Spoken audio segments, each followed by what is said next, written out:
Our 10th anniversary dinner was meant to be warm, close friends, soft laughter, and a few memories shared over wine. Instead, it became the night I realized the woman sitting across from me wasn't my wife anymore, at least not the one I once knew. The restaurant glowed with candlelight, jazz drifting lazily through the air. Emma sat at the head of the table, her silver dress catching every flicker of flame. Her friends, mostly co-workers, were already half-drunk, giggling too loudly, lost in their own sparkle. When the waiter refilled glasses, Emma stood, champagne in hand, swaying slightly. "To my husband," she said with a teasing grin, "for surviving 10 years with me." The table laughed. She paused, letting the moment stretch. "But from tonight, things change. New rules." Her friends leaned in, already entertained. "Rule 1, she said, raising a finger, "I travel alone. No questions, no tracking." Laughter burst around her. "Rule 2, no phone checking, no jealousy. Trust is sexy, right?" Someone shouted, "Preach."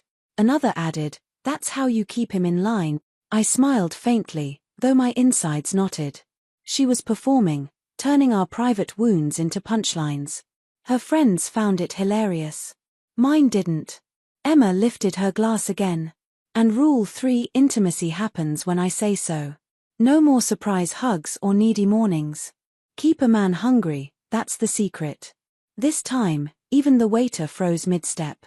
I could have swallowed it, like always, smiled, waited for it to pass. But something in me broke cleanly. Not anger, just truth. I rose, lifted my glass. "To my wife," I said evenly, "for teaching me that loyalty isn't control, and love shouldn't be humiliation." The laughter dimmed. Emma blinked, uncertain. "I like your new rules," I continued, "but I've decided on one of my own." Her smirk faltered. "What's that supposed to mean?" "If you want freedom," I said quietly, "you can have it. Just not as my wife." The room fell silent. Forks froze mid-air. Someone gasped. Emma's hand shook. I took a slow sip. "Happy anniversary," I added. The silence was heavy enough to crush sound. Emma tried to laugh. "You're joking." "Come on, it was a toast." "You've made a lot of those," I replied. "All at my expense." Her friends shifted uncomfortably, eyes down. The mask slipped from her face, pride turning to panic. "You're really doing this? Here?" "I didn't start it here," I said. "You did, when you turned our marriage into a show." She slammed her glass. "You're overreacting." "Maybe," I said softly. "But I've spent years underreacting." The waiter appeared timidly. "Dessert?" "No," I said, setting my glass down. "Just the check." At home, the silence was thicker than the walls. Emma's heels struck the floor like hammers. "You humiliated me," she shouted. "I defended myself," I said. "Something you stopped letting me do. So that's it. You're walking out over a joke." I looked at her, really looked. The woman who once left love notes in my lunch bag was gone, replaced by someone who needed applause more than affection. "I'm not walking away," I said. "You already did. I'm just catching up." She faltered. "Where are you going?" "To live by my own rule," I said.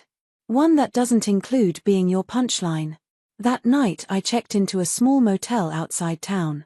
It wasn't escape. It was release. For the first time in years, I slept without the weight of ridicule on my chest. By morning, my phone buzzed with messages. "She's devastated." "You really left?" I said nothing. Silence spoke better. Her texts came next: apologies, excuses, half-meant regrets. But I'd learned something vital. Apologies can't rebuild respect, and love without it dies slowly. Days later, she appeared at my office, mascara running, voice trembling. "You're ending this over one bad night?" "It wasn't one night," I said calmly. "It was years of being the joke you made me into." She reached for my hand. "We can fix this." "You can't fix what you kept breaking on purpose." She froze, realization dawning.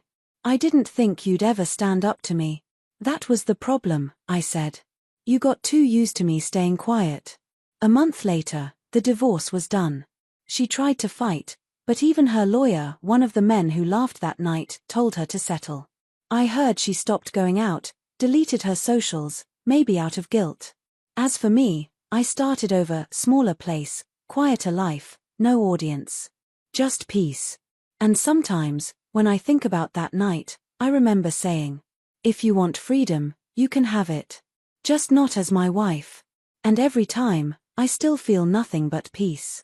And that's the end of the story. If you enjoyed it, don't forget to like, subscribe, and hit the notification bell. It really helps support the channel.